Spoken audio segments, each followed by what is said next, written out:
I'm Alice, and I'm 28 years old. My cousin Jessica just rolled her eyes at me, marched over, and announced, "You can't afford this place. We're in the VIP area." I walked past her like she was furniture. She waved frantically at the security guard, her voice rising to that shrill pitch she gets when she's about to embarrass herself. "Remove her, she's making a scene." The security guard looked at Jessica, then at me, and said 4 words that changed everything. "Ma'am, she owns this place. Where are you watching from today? Drop your location in the comments below and hit that like and subscribe button if you've ever felt completely underestimated by your own family. You'll definitely want to stick around for what happened next. Let me back up and explain how I ended up owning the most exclusive country club in Connecticut, while my own family treated me like I was still broke. 3 years ago, my father's investment firm collapsed overnight. Not gradually, not with warning signs overnight. One day he was managing portfolios worth hundreds of millions. The next day, federal investigators were carrying boxes out of his office. The family whispered about poor financial decisions, risky investments, maybe even fraud. None of it was true, but perception became reality faster than wildfire spreading through dry grass. When word spread through our extended family, something interesting happened. Phone calls stopped, holiday invitations disappeared. Suddenly, every cousin, aunt, and uncle who used to compete for my parents' attention at family gatherings became too busy to return messages. My uncle Robert, who'd borrowed $50,000 from Dad just 2 years earlier for his son's wedding, acted like he'd never heard our last name before. The speed of their abandonment was almost impressive if you appreciate efficiency and cruelty. The thing is, they all assumed we were broke. They assumed wrong. While Dad's firm was crumbling, I was already 3 years into building my own tech company. I'd graduated Harvard at 22 with a computer science degree and immediately started developing data analytics software for financial institutions. By the time Dad's world fell apart, my company was generating millions in revenue annually. But here's the funny part: nobody bothered to ask how we were doing. They just wrote us off and moved on like we'd never existed. Dad's too proud to tell anyone I've been quietly supporting the family. Mom's too embarrassed to admit their daughter is the one keeping the lights on. And me? Well, I've been watching from the sidelines, taking notes on who really cares about family when things get tough. Spoiler alert, it's a very short list that doesn't include most of our blood relatives. Last month, I made what my financial advisor called an excellent investment opportunity. Brookstone Country Club was being sold by aging owners whose children had no interest in hospitality management. 200-acre property, championship golf course, established clientele, and steady revenue streams. The numbers made perfect business sense, so I bought it outright with a cash offer that closed in 5 days. Pure business decision, nothing personal about it at all. Until yesterday when I saw something interesting in our family group chat. Yes, they kept me in it, probably forgot I was there. Grandmother Eleanor's 85th birthday celebration, scheduled for today. Location? Brookstone Country Club. The irony was too delicious to ignore. The same family that had spent 3 years treating us like social pariahs was about to celebrate at my club, having no idea who owned it. I couldn't resist the opportunity to see their faces when they realized exactly how wrong they'd been about their poor relatives' circumstances. So I decided to make an appearance at their little celebration, purely for my own entertainment. Sometimes the universe hands you gift-wrapped opportunities for justice, and it would be rude not to accept them gracefully. The country club's main dining room was exactly as pretentious as I remembered from childhood visits.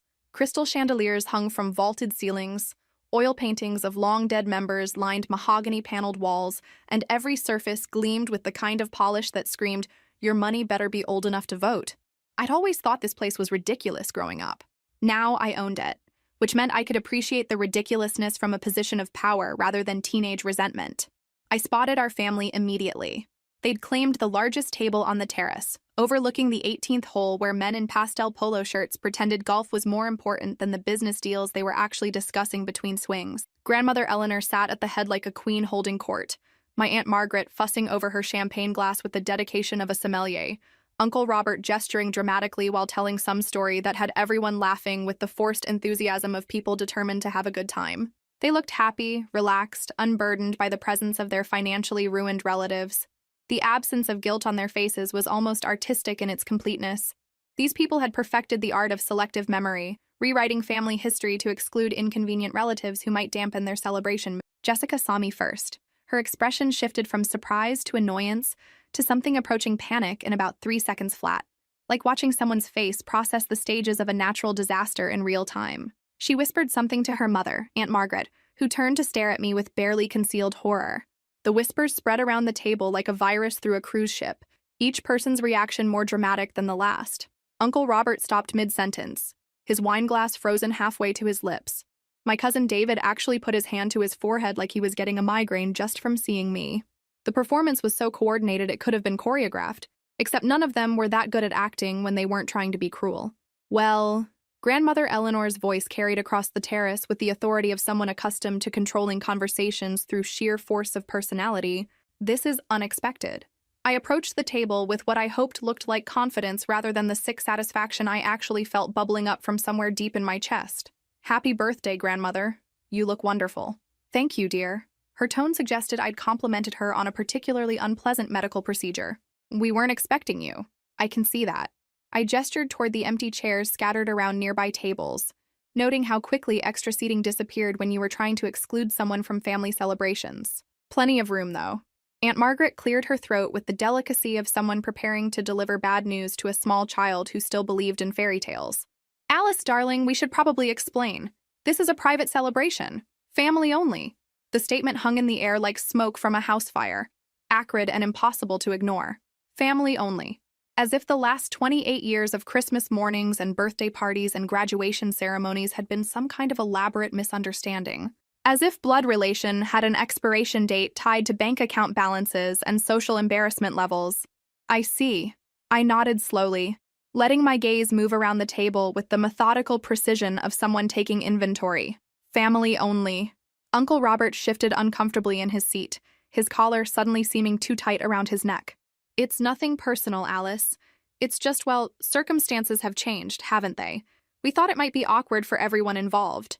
Awkward for whom, specifically? For everyone, Jessica chimed in, her voice taking on that condescending tone she'd perfected during 4 years at an expensive prep school that taught her to look down on people with more grace and less obvious cruelty. Let's be honest, Alice.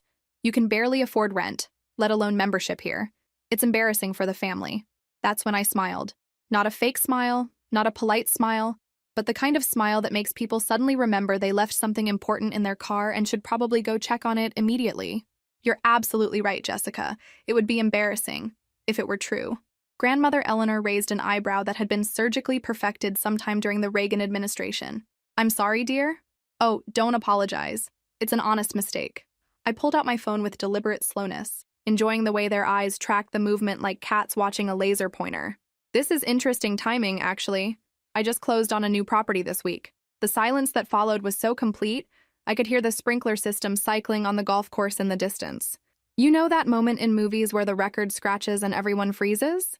This was exactly like that, except with more expensive jewelry and deeper tans from winter vacations, in places that required private jets to reach. What kind of property? David asked, though his tone suggested he wasn't entirely sure he wanted to know the answer. Oh, just a little place with good bones. 200 acres, championship golf course, clubhouse with fascinating history dating back to the 1920s. I paused for effect, watching their faces with the careful attention of a scientist observing a particularly interesting chemical reaction. You might know it. Brookstone Country Club. Jessica's champagne glass froze halfway to her lips like she'd been turned to stone mid-sip. Uncle Robert's mouth opened and closed like a fish gasping for air on a dock. Even Grandmother Eleanor, who'd maintained her composure through everything from stock market crashes to family scandals, looked genuinely stunned for the first time in my memory. That's impossible, Jessica whispered, her voice barely audible above the afternoon breeze rustling through the carefully manicured landscaping. Is it? I tucked my phone back into my purse with deliberate casualness. The previous owners were eager to sell to the right buyer. The color drained from multiple faces so fast I thought someone might need medical attention. This was better than I'd imagined, and I'd imagined it would be pretty spectacular. The mathematical impossibility of their assumptions crashing against the reality of my success was creating a kind of cognitive dissonance that was almost physically painful to watch. Alice, Uncle Robert found his voice first, though it came out several octaves higher than usual and slightly strangled. We had no idea about your success. Of course you didn't. I kept my tone light, conversational, like we were discussing the weather instead of their complete miscalculation of my financial situation over the past 3 years. You never asked. 3 years of radio silence tends to limit communication opportunities. Now wait just a minute. Aunt Margaret set down her glass with enough force to slosh champagne onto the pristine white tablecloth, creating a spreading stain that seemed symbolically appropriate. We've been giving you space to figure things out after James's difficulties. We didn't want to intrude during such a challenging time. How thoughtful of you. The sarcasm practically dripped from my voice like honey from a broken jar. Sweet but impossible to ignore. I'm sure it had nothing to do with Dad's firm collapsing or your assumption that we'd become financial liabilities who might embarrass you at social functions. Grandmother Eleanor leaned forward slightly, her diamond necklace catching the afternoon light in tiny rainbows that somehow made the moment even more surreal. Alice, dear, you're being dramatic. Family sometimes goes through periods of necessary distance. Distance? I repeated the word like I was tasting something unpleasant. Is that what we're calling 3 years of complete exclusion from family events? Because I have a different word for it. The tension at the table was thick enough to cut with a knife. My cousins exchanged nervous glances like kids caught cheating on a test. Their parents looked like they were calculating how quickly they could exit this conversation with their dignity intact. Spoiler alert. That ship had already sailed, hit an iceberg, and was currently sinking to the bottom of the social ocean. David, who'd been silent up until now, tried a different approach with the diplomacy of someone who'd spent years mediating family disputes. Look, Alice, if there's been some misunderstanding about our intentions— Oh, there's been no misunderstanding. I gestured toward the table like a game show host, revealing a particularly disappointing prize. You made it crystal clear where I stand in this family hierarchy. Today just confirmed it with mathematical precision. Jessica's shock was morphing into anger, her face flushing that particular shade of red that happened when she realized she wasn't going to get her way. You can't seriously expect us to believe you own this entire place. Last we heard, you were working at some tech startup, living in a studio apartment. Last you heard was 3 years ago, Jessica. Things change when you're not paying attention. I smiled again. The same smile that had made her squirm since we were children fighting over who got the bigger slice of birthday cake. Some of us adapt and grow. Others just make assumptions and hope for the best. Have you ever experienced someone completely underestimating your potential? Share your stories in the comments below. I'd love to hear how you proved them wrong. The security guard, a tall, distinguished man named Thomas, who'd been working here longer than some members had been breathing, appeared at my elbow with the kind of professional deference that money could buy and respect had to earn. Miss Alice, good afternoon. Is everything satisfactory with your guests today? The word guests landed like a small bomb on the table, sending shockwaves through the carefully constructed social dynamics they'd assumed were still in play, because that's what they were now, my guests, in my club, where they'd assumed I couldn't afford to set foot without embarrassing myself and them by association. Actually, Thomas, I think there might be some confusion about the seating arrangements and service expectations. Of course, Miss Alice. Shall I have the staff prepare additional seating for your party? That won't be necessary. I kept my voice pleasant while watching my family's faces register the implications, like dominoes falling in slow motion. But perhaps you could explain the club's current ownership situation to my relatives. I think there may be some outdated information circulating. Thomas turned to address the table with the kind of polished courtesy that came from years of dealing with entitled rich people who thought their money made them better than the staff serving them. Certainly. Brookstone Country Club is currently under new ownership as of last month. All previous memberships have been suspended pending review and reapplication through the new management structure. Uncle Robert's face went from pale to gray to something approaching green. Suspended all memberships? Yes, sir. Letters were sent to all former members explaining the transition process and application requirements for renewed membership. The new ownership is committed to maintaining Brookstone's exclusive standards while ensuring all members align with the club's evolved values and expectations. Aunt Margaret's voice climbed an octave and gained a note of hysteria. Applications? We've been members here for 20 years. Our children learned to swim in that pool. Yes, ma'am. The new owner is evaluating all applications based on character, community standing, and demonstration of the values that Brookstone wishes to represent going forward. Thomas delivered this with such professional neutrality that I wanted to give him a raise on the spot. Jessica grabbed her mother's arm like she was drowning, and Aunt Margaret was a life preserver. Mom, what does this mean for today? For our celebration? It means, I said before Thomas could respond, my voice carrying clearly across the terrace, that you're here as my personal guest today. Whether you stay for the full celebration depends entirely on how well you can conduct yourselves appropriately. The power dynamic had shifted so completely that you could practically hear their worldview cracking like ice in spring. 3 years of treating us like social pariahs, 3 years of exclusion and whispered conversations about our financial ruin, 3 years of assumptions about our place in the family hierarchy, all of it crumbling in real time as they realized who actually held the power now. Well, Grandmother Eleanor said after a moment that stretched like taffy, this is certainly unexpected news. Isn't it? I agreed cheerfully. Life has a way of surprising us when we're not paying attention to what's actually happening around us. Alice. David leaned forward with the careful intensity of someone trying to defuse a bomb they'd accidentally armed. Perhaps we should discuss this situation privately. Family matters should be handled within the family. Should they? I tilted my head like I was considering this fascinating new concept. Because for the past 3 years, I haven't felt particularly included in family matters. Today seems like an excellent opportunity to change that dynamic. Thomas cleared his throat diplomatically. Miss Alice, shall I inform the kitchen that you'll be staying for the birthday celebration lunch service? This was the moment I'd been building toward. The perfect setup for the perfect exit. I looked around the table one more time, taking in the mixture of embarrassment, calculation, and dawning realization that their behavior of the past 3 years was about to have very specific and very expensive consequences. Actually, Thomas, I just stopped by to wish Grandmother Eleanor a happy birthday and say hello to everyone. I have other business appointments this afternoon that require my attention. Of course, Miss Alice. Shall I escort you to your car? That won't be necessary, but thank you. I picked up my purse and stood gracefully, smoothing my dress with the kind of casual elegance that money could buy, but breeding had to teach. Please, everyone, don't let my visit interrupt your celebration. Stay as long as you'd like and enjoy yourselves.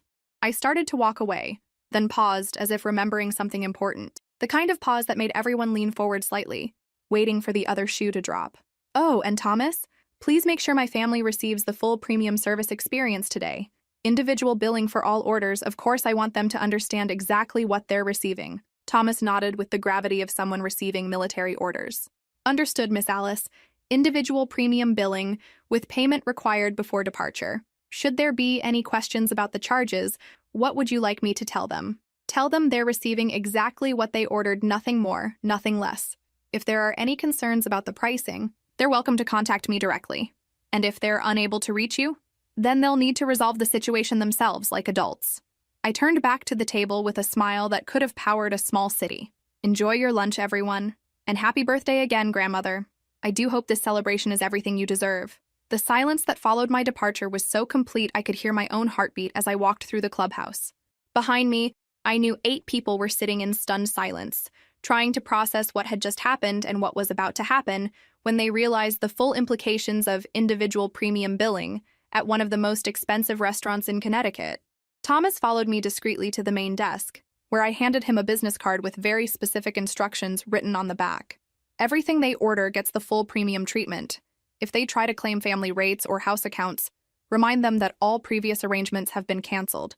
If they refuse to pay, we follow standard club policy for billing disputes. He finished with a smile that suggested he was going to enjoy the next few hours immensely. Exactly. And Thomas?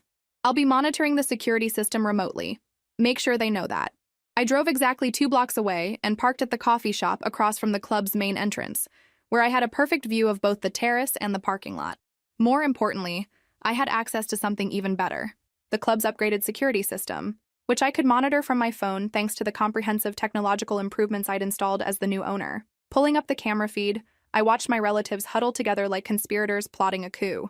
The audio was crystal clear through the new microphone system. "This is a disaster," Aunt Margaret was saying, her voice pitched high with panic. "Do you have any idea what this means for our social standing?"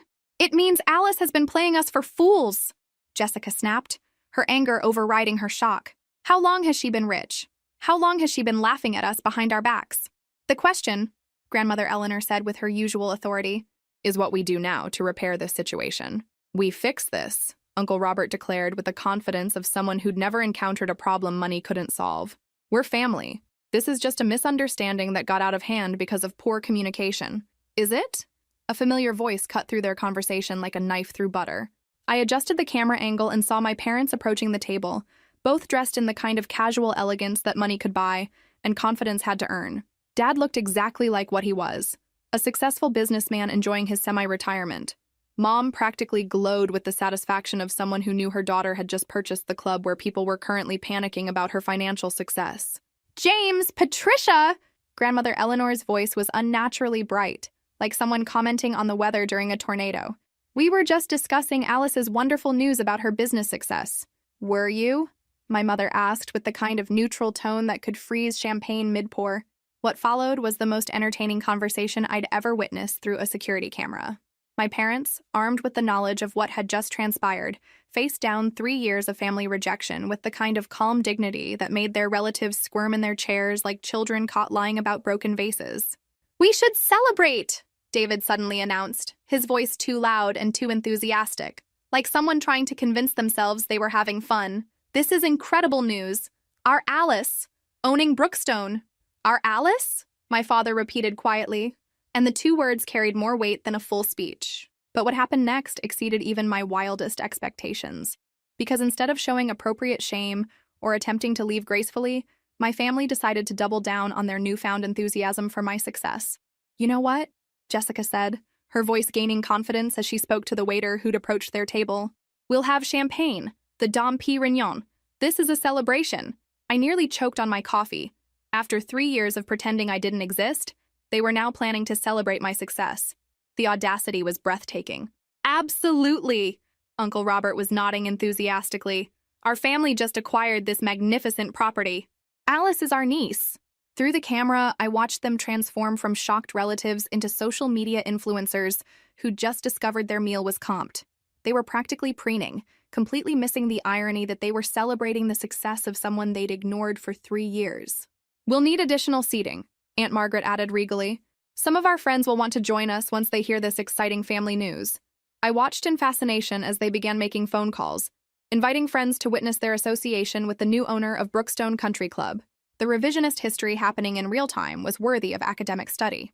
Within 30 minutes, the table had grown from 8 people to nearly 15 as friends and acquaintances arrived to bask in the reflected glory of knowing the family that owns Brookstone. The irony was so thick you could serve it with a spoon, but they were too intoxicated by their newfound social status to taste it. Through the security feed, I watched Jessica holding court like a queen, describing how she'd always known Alice was destined for greatness to anyone who would listen. The woman who'd just tried to have me removed from the premises was now claiming credit for recognizing my potential. "We've been so proud of her journey," Uncle Robert told a rapt audience of country club social climbers. "Even during the challenging times with James's firm, we knew Alice would land on her feet and soar even higher." The revisionist history was stunning. These people could have taught master classes in rewriting reality to suit their current needs. I watched them order round after round of premium champagne, elaborate appetizer platters, and the kind of expensive delicacies that would have impressed a Roman emperor.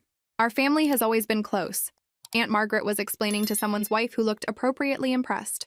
"We support each other through everything. That's what real family does." I had to pause the video and take a moment to appreciate the sheer artistry of their self-deception. The same people who'd spent 3 years avoiding us like we carried a social disease were now lecturing others about family loyalty and support. My parents, I noticed, had taken seats at the far end of the table and were watching this performance with expressions of fascinated horror. Mom caught Dad's eye and shook her head slightly, her meaning clear. These people had learned absolutely nothing from the confrontation. The Dom Pérignon arrived multiple bottles of it, along with the premium sushi platter, oysters flown in from both coasts, and various delicacies that cost more per ounce than most people spent on entire meals. Each addition to their celebration was being itemized separately on individual bills that were growing larger by the minute. "To family loyalty and Alice's incredible success." Jessica raised her glass in a toast that made my stomach turn with its irony. Family loyalty. From the people who'd ghosted us for 3 years. But the real entertainment was yet to come, because around hour 2 of their impromptu celebration, Thomas appeared at their table with a leather folder and the kind of serious expression that meant business was about to be discussed. "Excuse me," Thomas said with perfect politeness, "but I need to discuss the billing arrangements for this afternoon's service." The conversation around the table died instantly, like someone had hit a mute button on their celebration. Jessica looked up from her 4th glass of champagne with the slightly glassy expression of someone who'd been drinking expensive alcohol on an empty stomach and an inflated ego. "Billing arrangements?" she repeated, as if the words were in a foreign language she didn't quite understand. "Yes, ma'am. As Miss Alice mentioned, all charges today will be itemized individually. The kitchen asked me to verify whether you'd like to continue with the current level of service or make any adjustments to your orders." The reality check was immediate and brutal. Uncle Robert, who'd been gesturing expansively while telling stories about our close family bond, suddenly looked like he'd been slapped with a frozen fish. "Individual billing?" Uncle Robert's voice cracked slightly on the words. "There must be some mistake. We're Alice's family. Surely there's a family rate or house account arrangement. Thomas maintained his professional composure with the skill of someone who'd delivered expensive news to entitled customers countless times before. I'm afraid all previous arrangements have been canceled pending the membership review process, sir. Miss Alice was very specific about today's billing structure. But we're celebrating her success, Aunt Margaret protested, her voice taking on that entitled tone that suggested she'd never been told no by service staff in her entire privileged life. This is a family celebration. Indeed, ma'am. Miss Alice wanted to ensure her family received the finest possible service today. Thomas consulted his tablet with theatrical precision. Currently, the party has ordered 4 bottles of Dom Pérignon at $350 each, 2 bottles of Opus 1 at $500 each, the premium sushi selection at $400, various imported appetizers totaling $800, an exclusive terrace service for groups over 10 people at $200 per hour. The silence that followed was so profound, I could hear the golf course sprinklers cycling through the security feed. I watched faces around the table as the mathematical reality penetrated their champagne-induced euphoria. Nearly $5,000, and they'd only been celebrating for 2 hours. That seems excessive, Grandmother Eleanor said carefully, her voice carrying the tone of someone who'd just discovered her house was built on quicksand. These are our standard premium rates, ma'am. Miss Alice specifically requested that her family receive our finest service and products. Thomas delivered this with such professional neutrality that I wanted to promote him immediately. This is outrageous, Jessica declared, her celebration mood evaporating faster than champagne bubbles in an open bottle. We shouldn't have to pay these ridiculous prices.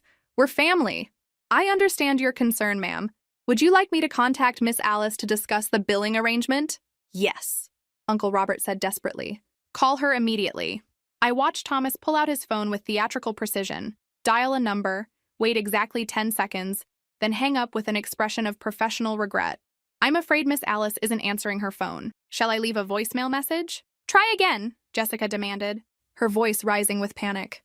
3 more fake calls followed, each one building the tension at the table like a pressure cooker approaching maximum capacity. My parents, I noticed, were watching this performance with barely concealed amusement. They knew exactly what was happening, even if the others were still catching up to reality. The friends they'd invited to their impromptu celebration were starting to excuse themselves, suddenly remembering important appointments elsewhere.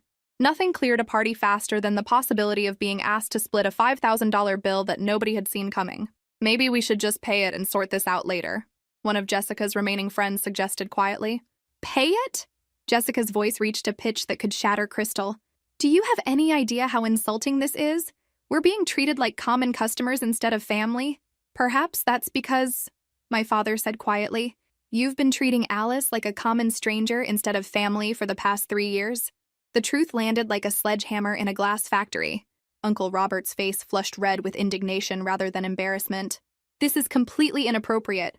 We're Alice's family. You don't charge family premium rates for a birthday celebration.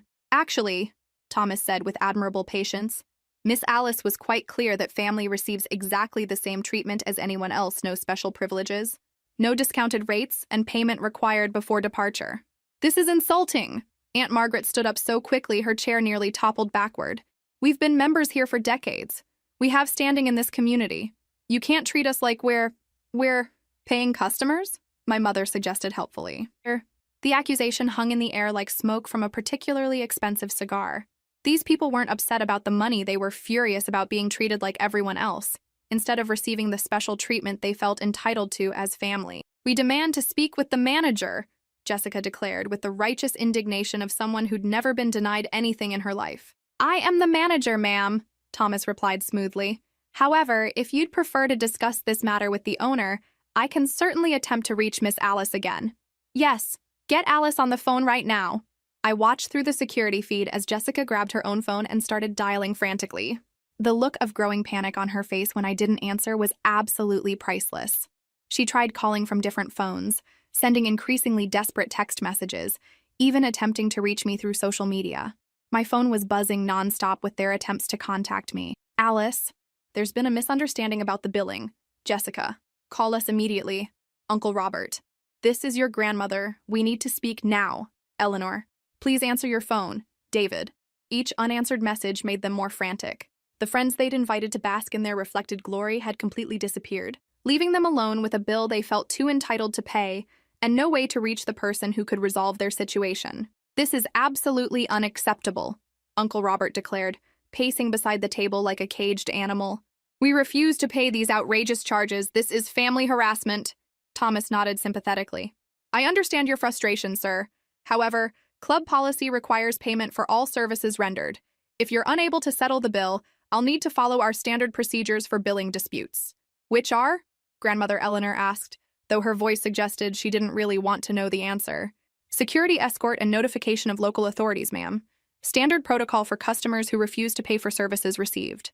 The shock on their faces was absolutely perfect. These people had spent their entire lives being catered to, having rules bent for them, receiving special treatment because of their money and social standing. The idea that they might actually face consequences for refusing to pay a bill was completely foreign to their experience. You wouldn't dare, Jessica whispered. Ma'am, I'm simply following the policies established by the owner. Miss Alice was very specific about equal treatment for all customers, including family members. That's when Aunt Margaret played what she thought was her trump card. Fine, we'll pay the ridiculous bill, but Alice will hear about this. Our lawyers will be in touch about this harassment and extortion. Of course, ma'am. I'll make sure to document your threats of legal action in today's incident report. The casual way Thomas mentioned an incident report sent another wave of panic through the group. Legal threats were one thing, but having their behavior officially documented at their own social club was quite another. What happened next was even better than I'd imagined. Instead of quietly paying the bill and leaving with whatever dignity they could salvage, they decided to make a scene that would be remembered in Brookstone's history for years to come. This is discrimination! Uncle Robert shouted, his voice carrying across the terrace and drawing stares from other diners. We're being targeted because of our family relationship with the owner. Sir, please lower your voice, Thomas requested politely. You're disturbing other guests. We'll disturb whoever we want. This is our club. Actually, sir, this is Miss Alice's club. You're currently guests here, and guests are expected to conduct themselves appropriately. The correction was delivered so smoothly that it took a moment for the implications to sink in. They weren't members anymore. They weren't even customers. They were guests whose welcome was rapidly expiring. Grandmother Eleanor, recognizing the social disaster unfolding around her, finally stood up with the dignity that had carried her through decades of high society drama. Enough, she said quietly, but her voice cut through the chaos like a knife through silk. She opened her purse and pulled out a checkbook, with the resignation of someone who'd decided that preserving what remained of the family's reputation was worth $5,000. I'll pay the bill, she announced, her voice carrying clearly across the terrace where other diners were now openly staring at the spectacle. Mother, you can't! Jessica protested. It's the principle of the thing. The principle, Grandmother Eleanor said as she wrote the check with swift, angry strokes, is that we created this situation through our own poor judgment, and now we're going to face the consequences like adults instead of spoiled children. She handed the check to Thomas with the kind of cold dignity that made everyone else at the table look like amateurs at the game of social warfare. There's your payment in full. I trust this settles the matter? Yes, ma'am. Thank you for your prompt attention to this matter. As my family prepared to leave, subdued, embarrassed, and several $1,000s poorer, Grandmother Eleanor did something unexpected. She stopped at the edge of the terrace and looked directly at the security camera she somehow knew I was watching through. Alice, she said clearly, her voice carrying across the terrace with the authority of someone who'd never been ignored in her life. You made your point. We behaved badly, and we deserved this lesson. When you're ready to have an adult conversation about rebuilding our relationship, I'll be waiting. She walked away without expecting an answer, leaving behind a family that would never quite recover from the afternoon they learned that money couldn't buy their way out of consequences for treating people badly. But she wasn't finished. As they reached the parking lot, I watched through the external cameras as she turned to address the remaining family members who were still grumbling about the injustice of being charged for what they'd consumed. Let me be absolutely clear, she said, in a voice that could freeze champagne mid-pour. Alice owned this club. We came here uninvited and excluded her from a family celebration. She could have had us removed immediately. Instead, she let us stay and learn exactly how it feels to be treated the way we've been treating her family for 3 years. If you can't see the justice in that, then you've learned nothing from this experience.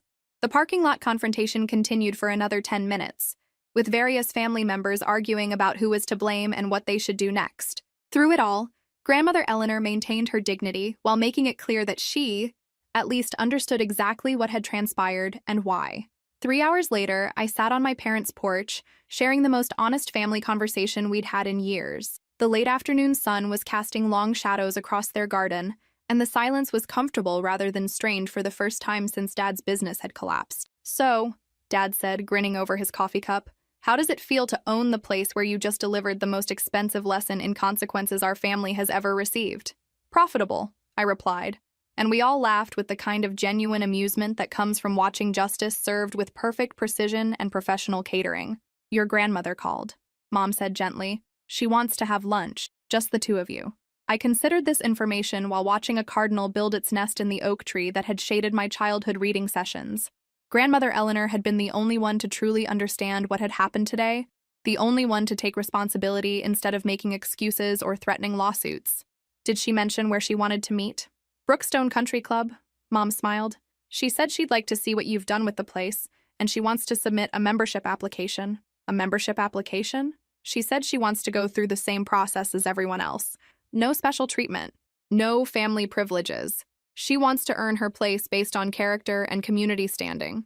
The gesture was more meaningful than any apology could have been. Grandmother Eleanor understood that respect had to be earned rather than assumed, and she was willing to prove that she'd learned from the afternoon's expensive lesson. My phone had finally stopped buzzing with desperate messages from various family members. I'd read them all, the angry threats, the manipulative guilt trips, the bargaining attempts, and eventually, the genuine apologies from the few who'd actually understood what had transpired.